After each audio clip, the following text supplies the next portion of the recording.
click on the Cash Flow Planning tab. In the Step 1 panel under Input, move the slider bar arrow to January 2011 as the base month from which to obtain a projection for February 2011. Before starting, note that each of the initial February projection numbers for the three metrics in the Step 3 panel are equal to the corresponding January base numbers. Therefore, the initial output number, 41,469, that appears in the box under the ending cash gauge is identical to the what if cash flow and what if ending cash numbers in the cash positions panel under the gauge.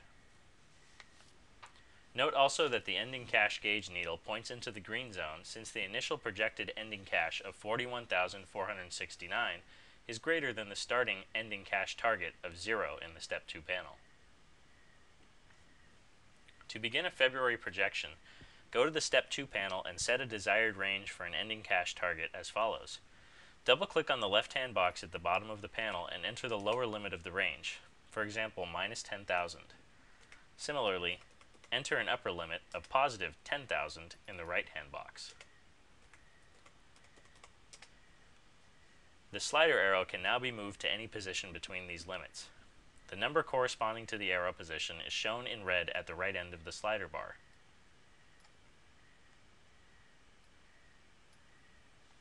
If a precise target number for ending cash is desired, double-click in one of the boxes, enter the number, single-click, and then move the slider arrow to the end of the bar. For example, if 40,000 is the desired target number for ending cash, double-click on the right-hand box, enter 40,000, single-click, and then move the slider arrow to the right end of the bar. Note that an ending cash target of 40,000 is displayed to the right of the slider bar. Next, click on the Net Cash Provided by Operating Activities metric in the Step 3 panel. Note that the metric title also appears above the slider bar in the Step 4 panel, with the January base number for the category displayed at the right of the title. Set either a range of numbers or a particular number using the boxes under the slider bar at the bottom of the Step 4 panel. For example, to obtain a precise what-if February projection number for net cash provided by operating activities, set an upper limit of 40,000 in the right-hand box and single-click. Move the slider arrow to the right end of the slider bar and note that 40,000 is displayed to the right of the bar. Note that 40,000 is also displayed under the projection column for net cash provided by operating activities in the Step 3 panel. 40,000 is also displayed as output in the box under the ending cash gauge and in the cash position box after what if cash flow and what if ending cash.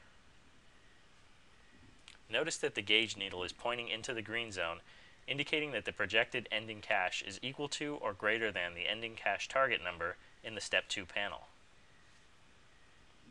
Next, click on the net cash used for investing activities in the Step 3 panel.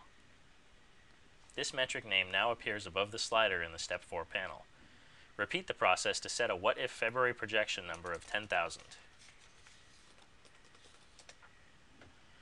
Observe that 30,000 now appears in the box under the gauge and the needle points into the red zone, indicating that ending cash is less than the target number 40,000.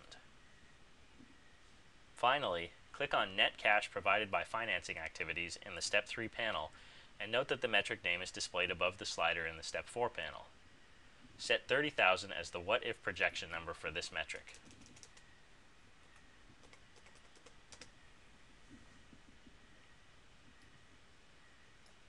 With this set of input, what-if February projection numbers, 60,000 is displayed as output in the box under the ending cash gauge and also after what-if ending cash in the cash positions panel. Since the 60,000 ending cash number is greater than the target number of 40,000, the gauge needle points into the green zone. Note that the what-if cash flow number displayed in the output cash positions panel equals 80,000, which is the sum of the February projection numbers for the three metrics in the Step 3 panel. Clicking on the Show Chart button displays a bar chart of the results. Moving the cursor onto the blue bars in the bar chart displays the January base numbers for the corresponding metrics. Moving the cursor onto the red bars displays the corresponding projection numbers for February.